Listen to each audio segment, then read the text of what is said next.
വേഗം വരുന്ന യേശുക്രിസ്തുവിൻ്റെ നാമത്തിൽ എല്ലാവർക്കും സ്നേഹവന്ദനത്തെ അറിയിക്കുന്നു. കർത്താവ് നമ്മളെ പരിപാലിക്കുന്നു, ജയത്തോടെ നടത്തുന്നു. ആയിരിക്കുന്നിടത്ത് കർത്താവിൻ്റെ സാന്നിധ്യം എപ്പോഴും കൂടെ ഇരിക്കുന്നതിന് ഞാൻ നന്ദിയോടെ സ്തുതിക്കുകയും സ്തോത്രം ചെയ്യുകയും ചെയ്യുന്നു. നമ്മളുടെ നിലവുകളെ അറിയുന്നത് ആരാണ്? നമ്മുടെ ദൈവമാണ്. അപ്പം നമ്മൾ ആരാണ്, എന്താണ്, എങ്ങനെയാണ് എന്നെല്ലാം അറിയാവുന്ന ഒരേ ഒരാൾ നമ്മുടെ ദൈവമാണ്. അപ്പോൾ ജനനം മുതൽ മരണം വരെയുള്ള എല്ലാ കാര്യങ്ങളും നമ്മുടെ കർത്താവിനറിയാം. കർത്താവിൻ്റെ ഹിതമാണ് നമ്മളിൽ ഓരോരുത്തരിലും നിറവേറുന്നത്.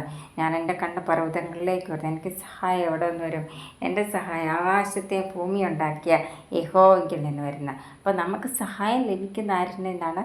നമ്മുടെ രക്ഷകനിൽ നിന്നാണ്. അപ്പോൾ നമ്മളെ വീണ്ടെടുത്ത് രക്ഷിച്ച നമ്മുടെ രക്ഷിതാവ് നമുക്ക് ഉള്ളതിനാൽ നമുക്ക് എപ്പോഴും സന്തോഷത്തോടു കൂടി ജീവിക്കാം. കുരുൾ താഴൂരിൽ കൂടി കടന്നു പോയാലും ഒരു അനർത്ഥം ഭവിക്കാതെ കർത്താപ്പച്ചൻ എത്ര ഭദ്രമായിട്ട് നമ്മളെ കാത്തു സൂക്ഷിക്കും.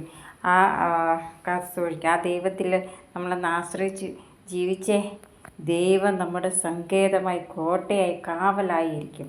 അതാണ് ഞാനും എൻ്റെ കുടുംബവും ഞങ്ങൾ യഹോവയെ സേവിക്കും. ആര് പറഞ്ഞതാണ്? യോശുവ പറഞ്ഞത്. അതേപോലെ നമ്മൾ ദൈവത്തെ സേവിച്ച് സ്നേഹിച്ച് ദൈവത്തിൽ ആശ്രയിച്ച് മുമ്പോട്ട് ജീവിച്ച് നോക്കി ദൈവത്തിൻ്റെ കൃപകളാൽ ദൈവം നമ്പരാൻ നമ്മളെ നിറയ്ക്കുകയാണ് ചെയ്യുന്നത്. ചങ്കിലെ ചോര കൊണ്ടാണ് നമ്മളെ വീണ്ടെടുത്തിരിക്കുന്നത്. നമ്മുടെ ആത്മരക്ഷകന് കർത്താവിൻ്റെ കരങ്ങളിൽ നമ്മൾ ഓരോരുത്തരും സുരക്ഷിതരാണ്. അപ്പം നമ്മൾ ബൈബിൾ വായിക്കുമ്പോൾ ആദിയിൽ ദൈവം ആകാശവും ഭൂമിയും സൃഷ്ടിച്ചു. ഭൂമി പാഴായും ശൂന്യവുമായിരുന്നു. അപ്പോൾ ശൂന്യവും പാഴും ആയിരുന്ന ഭൂമിയെ നമ്മൾക്ക് ജീവിക്കാനായിട്ട് അനുയുക്തമായി തീർത്ത ആളാരാണ്? നമ്മുടെ ദൈവമാണ്. അപ്പോൾ ഈ ദൈവം അല്ലേ നമ്മളെ നടത്തുന്നത്. അപ്പോൾ നമ്മുടെയൊക്കെ ഭവനം തരുന്നതും നമുക്ക് വേണ്ടുന്നതെല്ലാം നൽകി തരുന്ന ആരാ?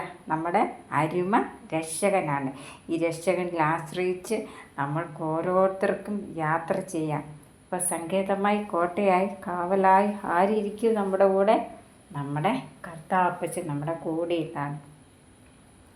കാറ്റും എല്ലാം കൂടെ വന്ന് കടലിന്മേൽ ആഞ്ഞടിച്ചപ്പം പടക് തകർന്നു പോകാതിരുന്നത് ആ പടകിൽ അരുമനാഥനുണ്ടായിരുന്നുണ്ട്.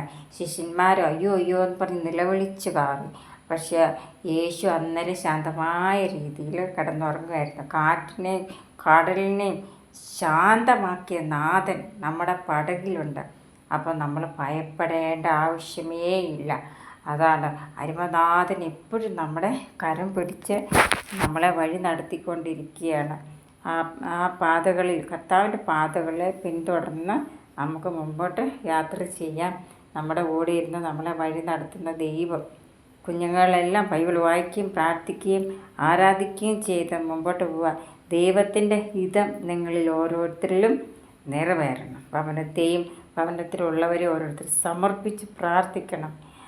കുഞ്ഞുങ്ങൾ യാത്ര ചെയ്യുന്ന കുഞ്ഞുങ്ങളുണ്ടാകും, പരീക്ഷ എഴുതിയിരിക്കുന്ന കുഞ്ഞുങ്ങളുണ്ടാകും, അപ്പോൾ പരീക്ഷ എഴുതുന്ന കുഞ്ഞുങ്ങളുണ്ടാകും, ജോലി ആഗ്രഹിക്കുന്ന കുഞ്ഞുങ്ങളുണ്ട്, അതുപോലെ കുടുംബജീവിതം ആഗ്രഹിക്കുന്ന കുഞ്ഞുങ്ങളുണ്ട്, കുഞ്ഞുങ്ങളില്ലാത്തവരുണ്ട്, അങ്ങനെ പാർപ്പിടമില്ലാത്തവർ, അങ്ങനെ എത്രയോ പേരുണ്ട്. യൗവനക്കാരായ കുഞ്ഞുങ്ങൾ. ഇവരെയൊക്കെ വഹിച്ച് നമുക്ക് പ്രാർത്ഥിക്കണം. നമുക്കറിയാവുന്ന കുഞ്ഞുങ്ങളെയൊക്കെ സമർപ്പിച്ച് നമ്മൾ ഓരോരുത്തരും പ്രാർത്ഥിക്കണം. കുഞ്ഞുങ്ങളെ ദൈവം അനുഗ്രഹിക്കട്ടെ. അവർ ദൈവത്തിൽ ആശ്രയം വെച്ച് പോകുന്നവരായി തീരണം. ഇതൊക്കെ നമ്മൾ പ്രാർത്ഥിക്കേണ്ടുന്ന ആവശ്യമായിട്ടുള്ളൊരു കാര്യമാണ്. ദൈവം തമ്പുരാൻ കാവലായിക്കോട്ടെ. നമ്മുടെ കൂടെ വഴി നമ്മുടെ ഭവനത്തിന് വേണ്ടി, ദേശത്തിന് വേണ്ടി എല്ലാം നമ്മൾ ഭവനത്തിലുള്ളവർക്ക് വേണ്ടിയൊക്കെ മറ്റുള്ളവർക്ക് വേണ്ടി എല്ലാം നമ്മൾ പ്രാർത്ഥിക്കണം. ആ ദൈവത്തിൻ്റെ കരുതൽ എപ്പോഴും നമ്മുടെ കൂടെ ഇരുന്ന് വഴി നടത്തും. എല്ലാവരും ദൈവം അനുഗ്രഹിക്കട്ടെ, ജയത്തോടെ നടത്തട്ടെ. God bless you.